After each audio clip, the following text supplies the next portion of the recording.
To CCN News, I am your host, Captivating Christian, and here are some of your top stories for today, February 3rd, 2020.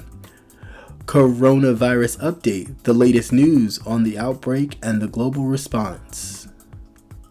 What the Iowa caucuses could mean for the Democratic presidential candidates. The 15th state inmate dies amidst Mississippi's prison crisis, cause under investigation. A Chicago pastor steals $1 million from the church to buy a new Bentley. A Detroit woman bites off a man's tongue after she asked him not to use it while kissing. These and other stories, let's get to the news. So here's some updates on the coronavirus. The first death outside of China is reported in the Philippines. Confirmed cases in China grow to 17,205, with 361 deaths. 11 cases confirmed in the United States, 6th in California. 4 U.S. military bases approved for quarantine housing, and South Korea to bar foreign travelers from China's provinces. Authorities in Northern California County said on Sunday that a married couple had been diagnosed with the coronavirus, raising the number of confirmed cases in the state to 6. In a statement, a spokesperson from the San Bernardino County's health department said that the husband, 57, had recently traveled to the virus epicenter in Wuhan, China. His wife, 57 as well, did not. The spokesman, Sam Perez, described the cases as a person-to-person transmission. Neither have left their homes or been hospitalized since the husband returned from China. He said that the county has provided guidance to the couple from home isolation while monitoring their condition. He said that the risk of contracting the illness remains low for people who had not been to China or been in contact with someone who has. The San Bernardino County is south of San Francisco Bay. Early Sunday, officials in the Santa Clara County, also in Northern California, announced the second case had been confirmed there as well. The second case, reported in California, is the 9th nationwide. Health officials in Santa Clara County in California report Sunday that another man had been diagnosed with the coronavirus, making it the second confirmed case in 2 days and the 9th nationwide. So 5 Democratic candidates are considered to have a viable shot at winning or placing highly in the Iowa caucuses on Monday, the first nominating contest of the 2020 presidential election. Iowa offers a small number of delegates, but the predominantly white rural state historically is where candidates take off or sometimes flounder.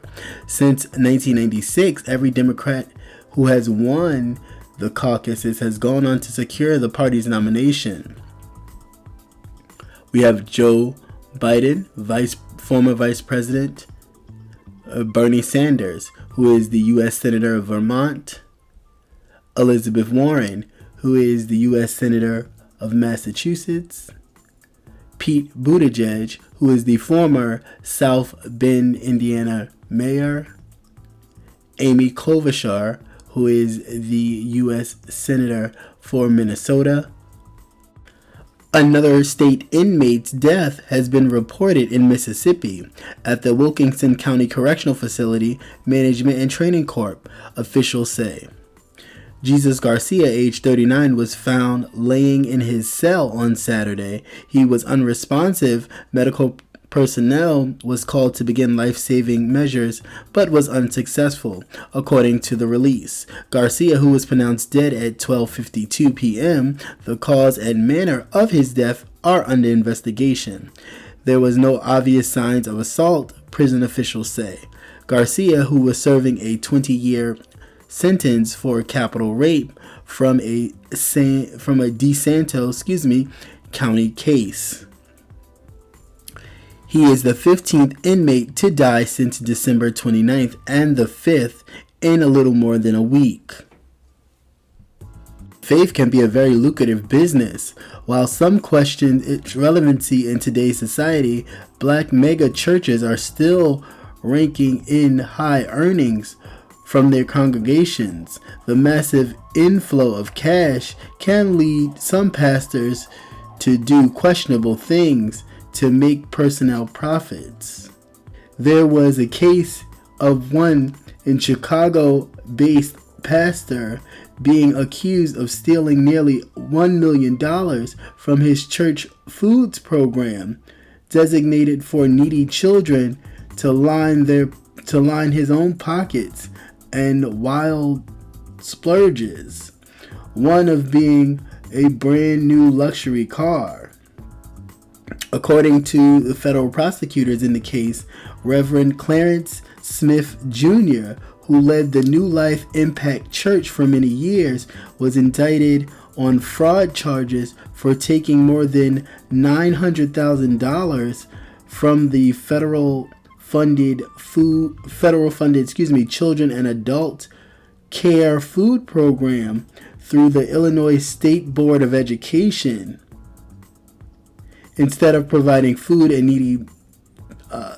for needy children, Smith was inflating the numbers of meals he served to charge the city and state thousands of dollars, falsifying reports to sponsor and continue receiving funds. He would deposit the checks into the church bank account and then allegedly withdraw the money via debit card or checks for purchases. It was discovered that the pastor used the funds to pay off his personal expenses, and he gave himself lavish presents. The Chicago Tribune has reported that one of those gifts was a $142,000 2015 Bentley luxury sedan. Smith is no stranger to financial run-ins with the law enforcement. As the investigation has revealed, the pastor's long wavering history with illegal battles due to poor financial decisions. Back in 2012, he filed for personal bankruptcy 4 times, according to his court records. 2 food suppliers sued Smith for defaulting on their contracts. He's also pled guilty to forging signatures, to swindling an elderly man out of $100,000. A Detroit man is recovering after a woman he was kissing bit his tongue off, according to the McCobb County Prosecutor's Office. Yolette Wedgeworth, age 52, and the man were engaged in a consensual kiss on January 28th when the incident occurred. Police and prosecutors allege she had asked the man to not put his tongue in her mouth. When he did anyway, she bit it off. Police responded to the incident and found the man bleeding from the mouth and missing about an inch of his tongue, the prosecutor's office said in a statement. I believe this is the first case of this nature in my 24 years in the prosecutor's office, Smith said. The police were able to recover the man's tongue in his apartment bedroom. He was transported to an area hospital, and Wedgeworth was taken into custody without further incident, the prosecutor's office said. There is no immediate word on the man's condition.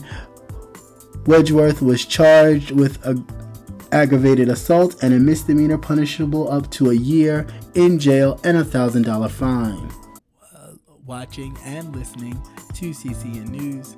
As always, please be the change that you want to see. So if you want change, you have to be that change. The change begins with you. Thank you for watching. Please like, share, and subscribe. Once again, I am your host, Captivating Christian, and thanks for watching. Peace.